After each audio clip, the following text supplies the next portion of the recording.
I thought becoming Ryan Smith's boyfriend would make things less confusing. I was wrong. The next morning, I woke up still holding my 155-pound body pillow. Except this time, the body pillow was awake and smiling at me. Ryan was lying beside me in my bed, one arm under his head, watching me with the most satisfied expression I had ever seen on a human face. For 3 seconds, I forgot how to breathe. Then I realized my arm was wrapped around his waist. I pulled back so fast I nearly hit the wall. Ryan's smile got bigger. "Good morning." My face went hot. "I have a habit of hugging pillows when I sleep." "I know," he said. The way he said it made everything worse. I sat up. Fixing my hoodie like that would somehow fix my dignity. "Stop looking at me like that." "Like what?" "Like that." Ryan rolled onto his side, still smiling. "You looked comfortable." "I was asleep." "You were smiling too." I froze. Ryan's eyes brightened like he had just discovered buried treasure. "What were you dreaming about?" I threw the blanket at him and climbed out of bed. "I'm not talking to you anymore." He laughed softly. That laugh used to annoy me. Now it did something much worse. It made me want to smile. I grabbed my clothes from the chair and pointed toward the clock. "We're going to be late. Get ready." Then I escaped into the bathroom before Ryan could say anything else. When I came downstairs, Mom was already at the kitchen counter, pouring coffee. Ryan was sitting at the table like he had been part of our family for years, which was rude because he looked far too comfortable. He was also still smiling. Mom noticed immediately. "All right?" she said, looking between us. "What is so funny this morning?" I sat down too fast. "Nothing." Ryan took a sip of orange juice. I kicked his chair under the table. He did not even flinch. Mom raised an eyebrow. "Ryan has been smiling since he came downstairs." I reached for toast. "He's happy because he gets to go home today." Ryan looked at me. "Actually, I was thinking about how much Aiden is going to miss me." I nearly dropped the toast. Mom smiled. "The dangerous kind." "Oh, I think Aiden is going to miss you very much." "Mom." She ignored me completely and looked back at Ryan. "Ryan, you should visit often." Ryan lowered his eyes to his plate, but his smile was still there. "I will, Mrs. Miller." I sank lower in my chair. "Mom." Ryan looked down at his plate, but I could see his shoulders shaking. He was laughing at me.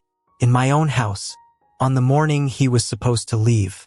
That should have made me feel relieved. It did not, because after breakfast we still drove to school together. Still walked through the parking lot side by side. Still sat beside each other in class like nothing had changed. Except everything had. During first period, we both reached for the same eraser. Our fingers touched. Not even for a full second. Still, we both stopped. Ryan looked at me. I looked back. Then he smiled. Small, quiet, like a secret. I pulled my hand away first and stared at my notebook like algebra had suddenly become fascinating. Across the room, Mason looked at us. Then he smiled too. That was when I knew. Friday was going to be a problem. By second period, I had decided on a plan. I was going to act normal, simple, easy. A thing people did every day without turning into a complete disaster. Then Ryan Smith looked at me from the next desk over, and my plan collapsed immediately. He was supposed to be taking notes. He was not. His notebook was open. His pencil was in his hand. Ms. Caldwell was explaining something about symbolism in American literature. And Ryan was looking at me like I was the only thing in the room worth studying. I kept my eyes on the board for about 6 seconds. Then I turned my head. "What?" I whispered. Ryan smiled.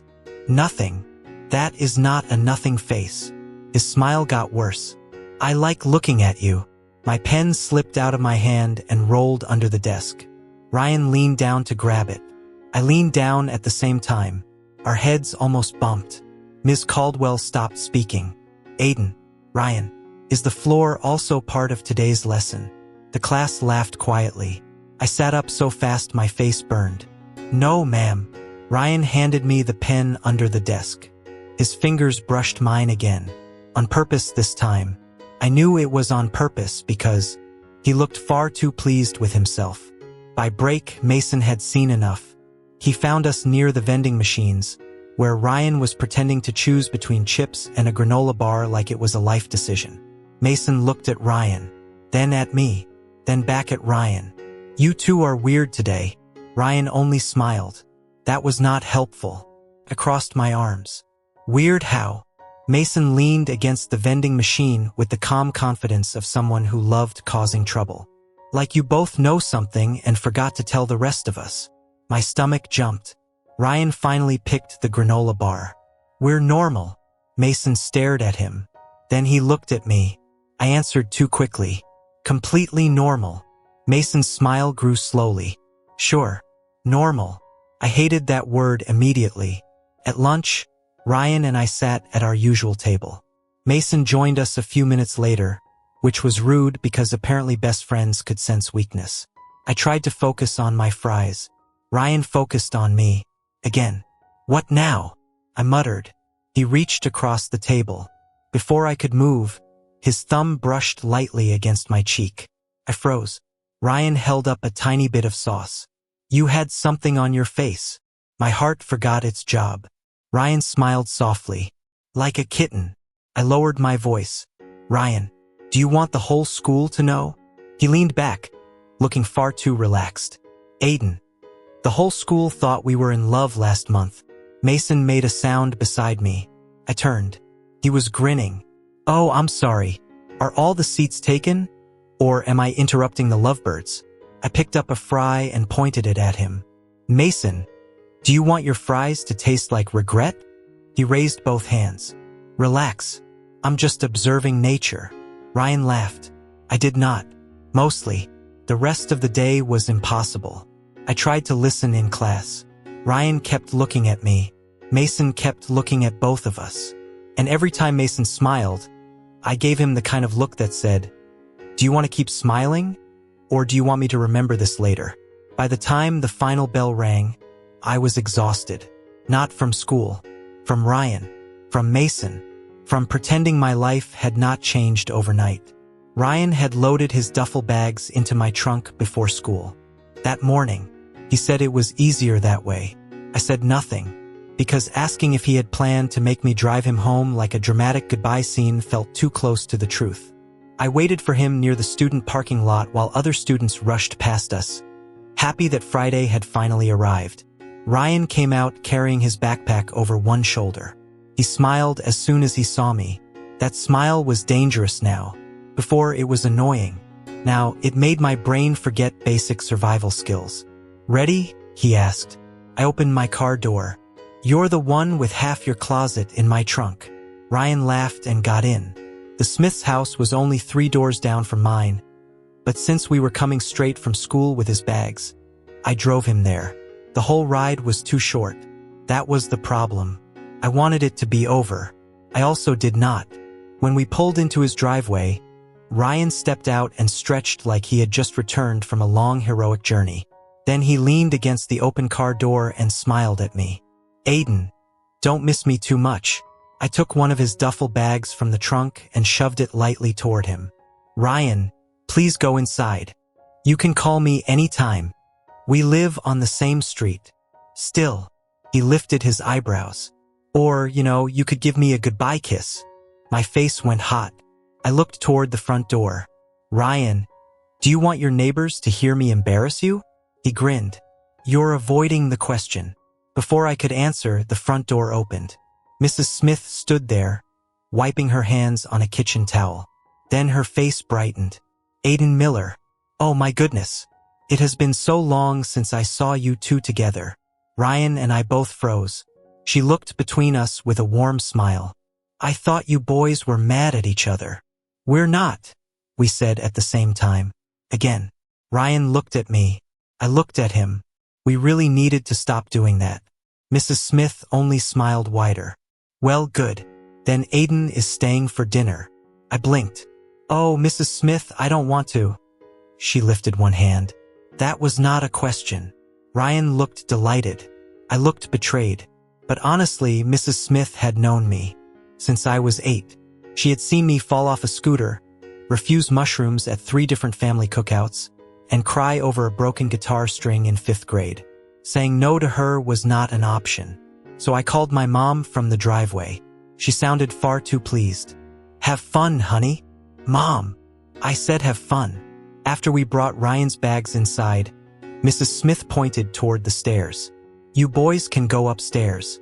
Dinner will be ready soon. Aiden, make yourself at home." "Yes, ma'am." Ryan picked up one duffel and nodded toward the hallway. "Come on."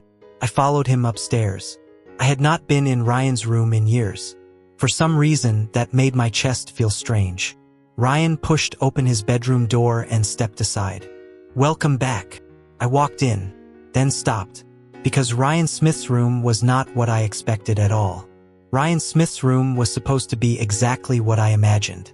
Soccer trophies, sports posters, maybe a motivational quote about winning that made me want to leave immediately. Instead, I stood in the doorway and stared. There were soccer things, of course. A few medals on a shelf. A framed team photo on the wall. His cleats lined neatly near the closet. But that was not what caught my attention. Spider-Man was on one wall. Captain America was on another. Iron Man stood on a shelf beside a row of small collectible figures. There were comics stacked near his desk. Not messy, not hidden, just there like they belonged. I turned slowly. Ryan looked far too proud of himself. "What?" he asked. I pointed at the shelves. "You have a Marvel museum in here."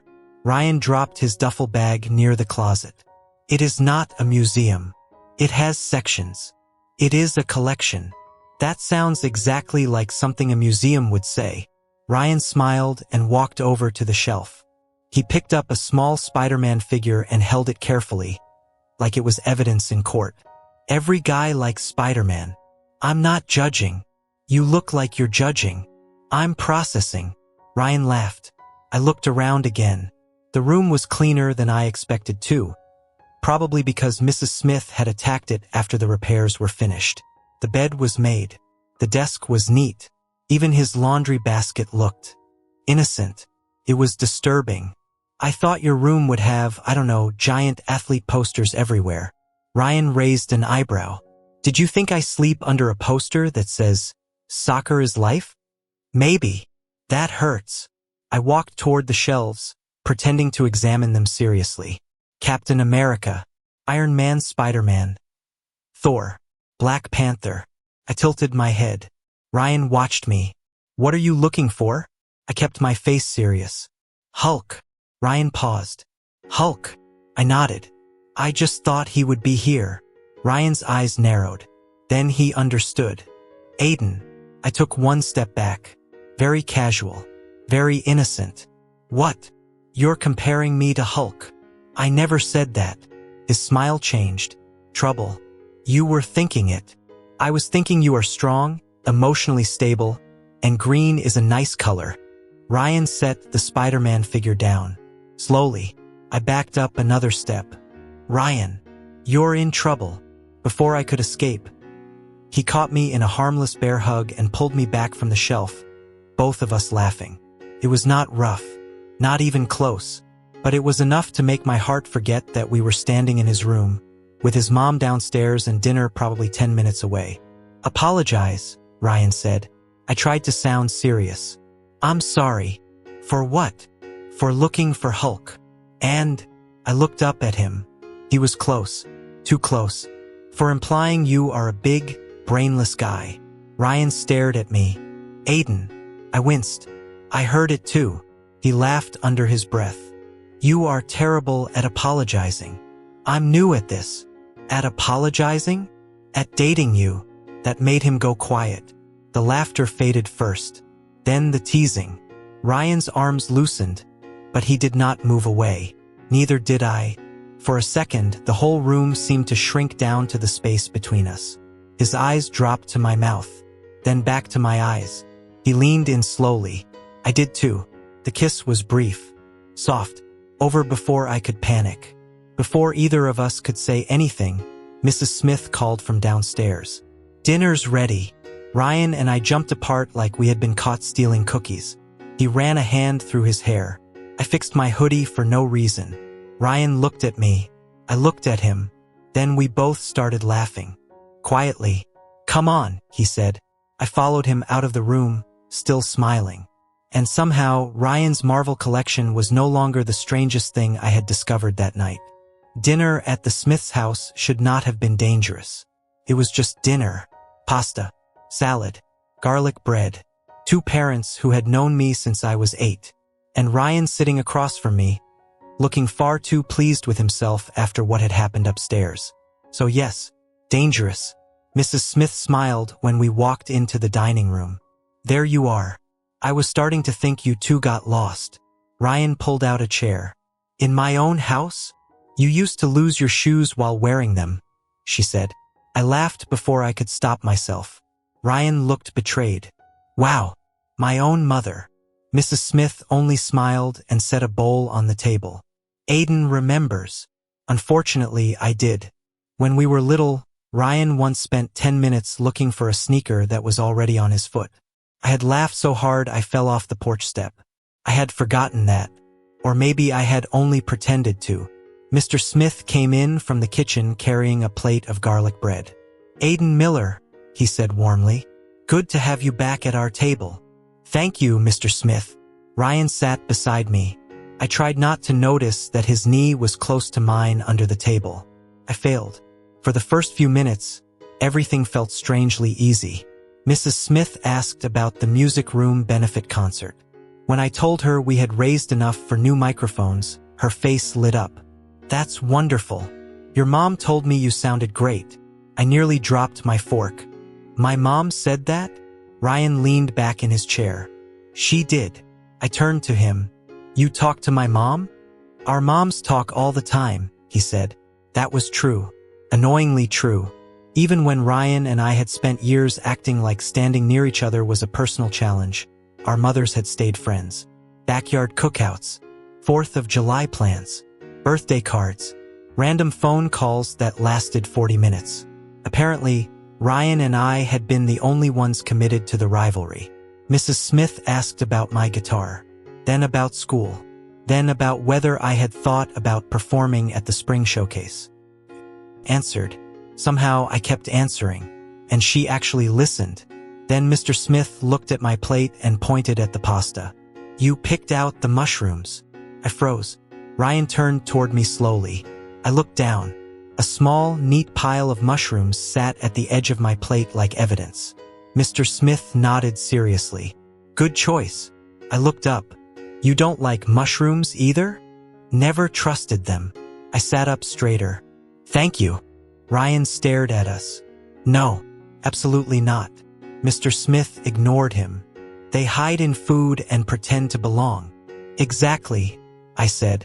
Ryan looked between us like he had just lost control of his own house. Mrs. Smith laughed. "Oh, this is perfect." "It is not perfect," Ryan said. I pointed my fork at him. "It is justice." By the end of dinner, I was talking to Mr. Smith about the national threat of mushrooms. Mrs. Smith was asking me about music, and Ryan was sitting there like he had become the guest. Felt familiar, because that was exactly what had happened to me when Ryan came to my house. After dinner, Ryan walked me to the front door. The evening air was cool, and the porch light made everything softer than it needed to be. "Text me when you get home," he said. "I live 3 houses away." Still, I rolled my eyes. "Okay, I'll text you." Ryan smiled. "I'm going to miss you." I gave him a look. "Ryan, our mailboxes can see each other." He scratched the back of his head and laughed. "I know." For a second, neither of us moved. Then I stepped back before my face could do something embarrassing. "Good night." "Good night, Aiden." When I got home, Mom was waiting in the kitchen. "How was dinner at the Smiths?" I leaned against the doorway. "Normal. They're still funny." She smiled. "There's food in the fridge if you're hungry." "I'm good. Thanks, Mom." I went upstairs, took a shower, and changed into clean clothes. Then I picked up my phone. 15 messages from Ryan. 2 from Mason. I stared at the screen. Ryan was predictable. Mason was a warning sign. I opened Mason's messages first. That was my mistake. The first one said, "Check confessions." The second one said, "Please remember I am your best friend before you react." That was never a good sign. I sat on the edge of my bed, towel still around my shoulders, and opened the Westbrook Confessions page. There it was. Picture from lunch. Ryan leaning across the table, his hand near my face. Me frozen like someone had unplugged my brain. The caption said, "Are Ryan and Aiden dating?" For a second, I just stared. Then I read the comments. I knew it. They looked good together though. Wait, so were they rivals? Or were they just flirting publicly for years? I closed my eyes. Somewhere in Westbrook High, there was a student with too much free time and access to a phone. I wanted to put that person somewhere quiet, peaceful, far away from Wi-Fi. I sent Mason one very unfriendly emoji. He replied immediately. I said I was your best friend. I ignored him and opened Ryan's messages. There were 15. The first 10 were exactly what I expected. Did you get home?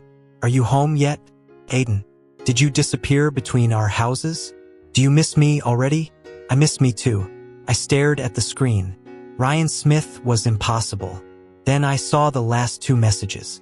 Confessions posted about us again. The picture is kind of nice though, right? I was still trying to decide whether to answer when my phone rang. Ryan, of course. I answered and put the phone to my ear. I'm here, Ryan. He let out a dramatic breath. I thought you had been taken by the treehouse walk. I was showering. You shower like it's a historical event. You shower like blinking. He laughed. I did too. For a moment it felt easy. Then Ryan's voice softened. So, you saw the post? I looked at the glowing screen in my hand. Yes. And I am currently wishing the person who posted it a long weekend without internet. Ryan laughed quietly. What do you want to do? I leaned back against my pillows. What we always do. Pretend not to care. There was a pause. Not long, but long enough. Aiden, he said carefully. Do you not want people to know? My chest tightened. That was the thing about Ryan. He teased all the time, but when it mattered, he listened. I do, I said. The words came out smaller than I wanted. I want to. I'm just not ready yet. Ryan was quiet. I hated that quiet. Then he said, okay. I blinked. That's it. That's it. You're not upset? Aiden. Just knowing you want to is enough for me. My throat went tight. I can wait, he added. I stared at my ceiling like it had personally betrayed me. Ryan. What? Stop being cheesy. He laughed, and the tight feeling in my chest loosened. Fine. I'll be less adorable. That is not what I said. Tomorrow is Saturday, he said. First date. I sat up. First date. Yes, ours. I could hear his smile. There's an Asian food festival tomorrow. Want to go? I thought about Mason describing Asian food like it was a religious experience. Then I smiled. Yeah, I want to go. Great. I'll pick you up tomorrow afternoon. Okay. Good night, Aiden. Good night, Ryan. Dream about me. Not a chance. I hung up before he could answer. Then I held the phone against my chest and smiled like an idiot. The next morning, the first thing I did was check my phone. That was already a problem. Before Ryan Smith, I was a normal person. Mostly. Now I was the kind of person who woke up and immediately looked for his name on my screen. His message was already there. Good morning, Aiden. Did you sleep well? Dream about me? I stared at it. Then I smiled. Because apparently I had lost all self-respect overnight. A second message came in right after. I'm excited for our date today. I rolled onto my back and looked at the ceiling. Our date. 2 words. Completely normal words. Somehow they made my chest feel too full. I typed back before I could overthink it. Good morning, Ryan. I'm looking forward to it too. See you this afternoon. Then I threw my phone onto the bed like it had personally embarrassed me. Downstairs, Mom was making coffee when I walked into the kitchen. She looked up once, then looked again. Oh, I froze. What? She leaned against the counter, smiling. You look happy. It's Saturday. Saturday does not usually make you glow. I am not glowing. She hummed like she disagreed with my entire existence. "What do you want for dinner tonight?" I reached for a glass of orange juice. "I'm not eating dinner at home." Her eyebrows lifted. "Oh, I have plans."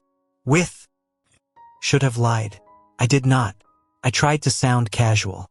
Failed immediately. "Ryan." Mom's smile became dangerous. "There it is." "There what is?" "The reason Saturday suddenly made you glow." "Mom." She laughed and turned back to her coffee. "Have fun, honey."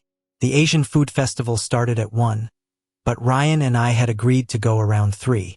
It was about a 30-minute drive from our neighborhood, and Ryan said there was no point arriving too early unless I wanted to spend the whole afternoon standing in lines. Then he showed up at my house a little after 2. Because of course he did. The doorbell rang while I was still checking my hair in the hallway mirror. Mom called from the kitchen. "Your reason for glowing is here." "I'm leaving." I opened the door and forgot what I was going to say. Ryan was standing on my porch, but for once he was not wearing his soccer jacket. No team hoodie, no practice shirt, just a clean white button-up shirt, sleeves rolled at the forearms, dark jeans, and that ridiculous smile. He looked like he had stepped out of a school poster, which was unfair because that was supposed to be my thing. Ryan tilted his head. "You're staring." "I'm not." "You absolutely are." I stepped outside and pulled the door shut behind me. "You're early." I was excited. That was not fair either. He said it too easily. Like being honest did not cost him anything. I looked away first. "It's hot out here." Ryan smiled and opened the passenger door of his car. "Then get in. You'll have the whole afternoon to admire me." My face warmed. "Do you ever get tired of yourself?" "No, I got in anyway." On the drive, I told him everything Mason had ever said about Asian food. How Vietnamese rice paper salad was apparently life-changing. How Korean corn dogs were dangerous. How Thai mango sticky rice deserved respect. Ryan glanced at me, amused. "You've been researching." Mason talks about food like he's giving a sermon. Then we should trust him. I looked out the window and smiled. By the time we reached the festival, the parking lot was already busy. Music played somewhere near the entrance. Families walked between colorful food stalls. The air smelled like grilled meat, sweet corn, and something spicy enough to make my eyes water from 30 feet away. Ryan parked and looked at me. "Ready?" I nodded. Then a familiar voice called from behind us. "Aiden?" "Ryan?" I closed my eyes. Of course. Mason. Mason was standing near the entrance with a paper plate in one hand and the expression of someone who had just found treasure. Or trouble. Probably both. "Aiden," he said, looking from me to Ryan. "And Ryan. Interesting." I narrowed my eyes. "Do not say it like that." Ryan only smiled. That was the problem. Ryan smiled like a confession. Mason looked at him, then at me. Then his whole face changed. "Oh my gosh." I knew that tone. "Mason." He pointed between me and Ryan, his eyes getting wider. "You two are on a date." Ryan's smile got bigger, which was the opposite of helpful. I gave Mason the kind of look that should have made him rethink his choices. He raised one hand immediately. "Okay, I see nothing.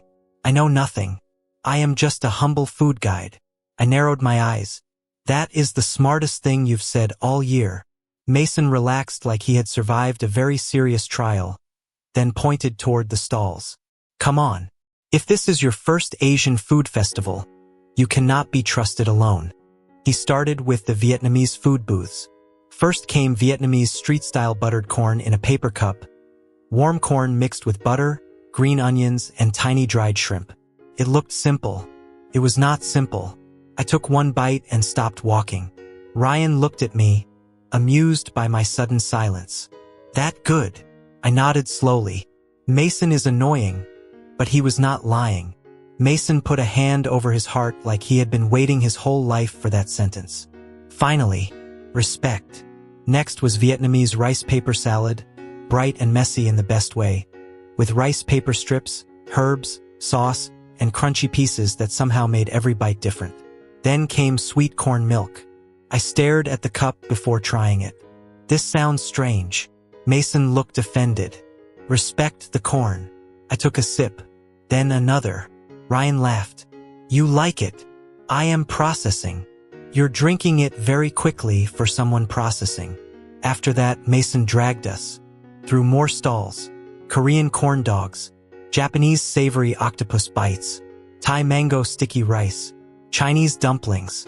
I wanted to try everything. Ryan made the mistake of saying he would help finish whatever I could not eat. By the third stall, he looked like a brave man facing consequences. I held out a bite of mango sticky rice. Try this. Ryan leaned closer and took it from the fork. His eyes widened. Okay, that's good. I smiled before I could stop myself. Mason cleared his throat loudly enough to interrupt the entire moment. I am still here. I looked at him, still holding the fork. I thought you liked watching. Mason stared at me like I had personally betrayed him. Aiden, you deserve to be cursed. I glanced at Ryan, then back at Mason. The words came out before my brain approved them. I already am. I got cursed with a soccer captain boyfriend. Mason froze. Ryan froze too, but in a much happier way. For one full second, no one moved. Then Mason pointed at me with both hands, almost dropping his plate. You said it. You confirmed it. I knew it. I immediately regretted existing. Mason. No. Mason lowered his voice, but his grin stayed huge. This is historic. I stepped a little closer so only the three of us could hear. You are my best friend, I said. So you're allowed to know, but at school you say nothing. I'm not ready for everyone yet. Mason's face softened a little. For once, he did not joke right away. Then he looked at Ryan with fake sympathy. Poor Ryan. Ryan blinked. Why poor me? Mason sighed dramatically, because apparently he could only stay serious for 5 seconds. Little Aiden needs time to gather courage. I pointed my drink at him. Mason, choose your next words carefully. He grinned and zipped his lips with his fingers. I choose silence. For once, he almost meant it. By the time we finished eating, I was full and still wanted 3 more things. Ryan leaned against a railing, one hand on his stomach. I think I gained like 20 pounds. Mason looked at Ryan and sighed dramatically. A wonderful boyfriend, risking his soccer player abs for Aiden Miller. I smiled. Ryan looked at me like that was worth it. A little. Later, Mason finally left after promising twice to keep quiet. After Mason disappeared into the crowd, Ryan turned to me. So, where to next? I pretended to think, mostly because I liked watching him wait. A movie. Ryan tilted his head. What movie? I smiled. Horror. His face changed immediately. On our first date?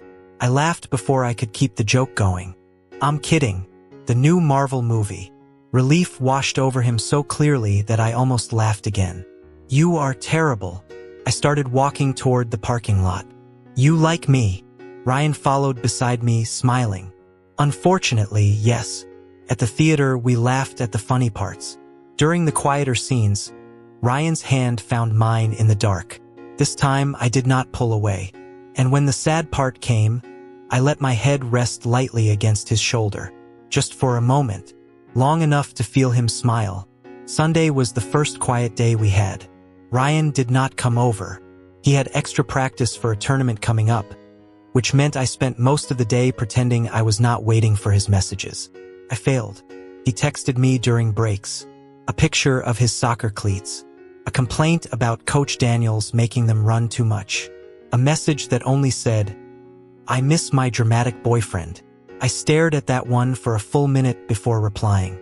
I am not dramatic. Ryan answered immediately.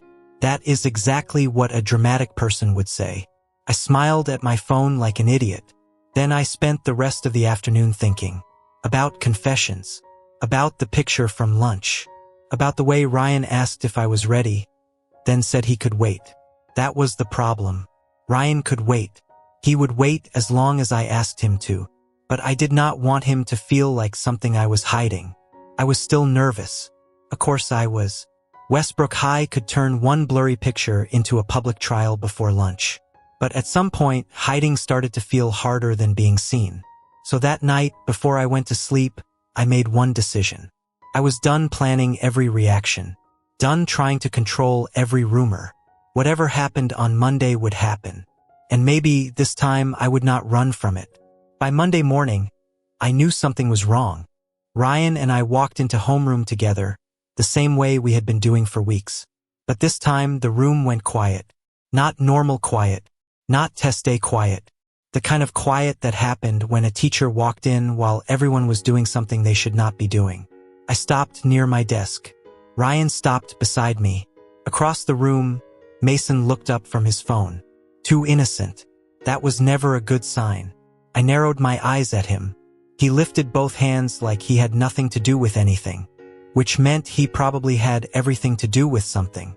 I sat down, pulled out my phone, and opened Westbrook Confessions. The first post loaded immediately. A picture from the food festival. Me holding out food. Ryan leaning forward to take it. Mason was in the corner of the picture, holding a paper plate and looking extremely pleased with himself. The caption said, "Just friends?" I looked at Mason. He pointed at himself, then mouthed, "I was there." Fine. That one could be explained. Barely. Then I scrolled and saw the second post. My stomach dropped. It was from the movie theater. Apparently, someone from Westbrook had been sitting 2 rows behind us. It was Ryan and me, sitting side by side in the dark. My head was resting on his shoulder. Ryan's face was turned slightly toward me, soft enough to make the whole thing look worse. The movie screen must have flashed bright at that exact second. The picture was clear. Too clear. I forgot the new Marvel movie was popular. I forgot Westbrook students existed outside school. Mostly, I forgot that dating Ryan Smith meant someone was always watching. Ryan leaned closer and saw the post. He did not joke. He did not smile. He only looked at me. "You okay?" I locked my phone and stared at my desk. "I'm fine." That was a lie. Ryan knew it, but he did not push. At lunch, the staring got worse. Not cruel, just obvious. People looked over, whispered, then pretended they had not. Mason sat down across from us with his tray. "I would like to officially state that I am innocent." "I know," I said. He blinked. "You do?" "Yes. That is why you are still sitting here peacefully." Mason nodded slowly. "That feels both comforting and concerning." Ryan did not laugh. He was watching me again, but not the way he had before. This time, there was no teasing in it. Just worry. He leaned a little closer. "Aiden," he said quietly, "if you want, I can tell people we're just friends." I looked at him. He meant it. That was the part that made my chest ache. Ryan Smith, who had wanted to be seen with me from the beginning, was ready to step back if I asked him to. I looked around the cafeteria, at the phones, the whispers, Mason pretending not to listen. Then I looked back at Ryan. No, his eyes searched mine. No, I took a breath, shook a little, but I did not look away. They were going to find out eventually. Ryan stayed still. I picked up a fry from my tray and held it toward him.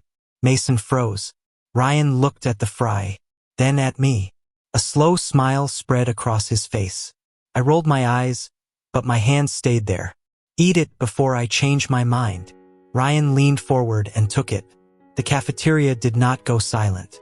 Not exactly, but the air changed. Mason stared at us like he had just witnessed history. I kept my face calm. Mostly. After lunch, Ryan walked beside me to class.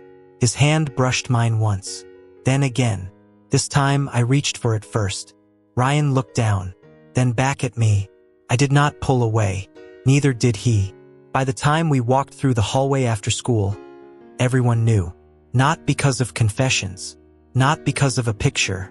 Because this time, I chose to let them see. Ryan smiled beside me. And for once, being seen did not feel scary. Felt like winning.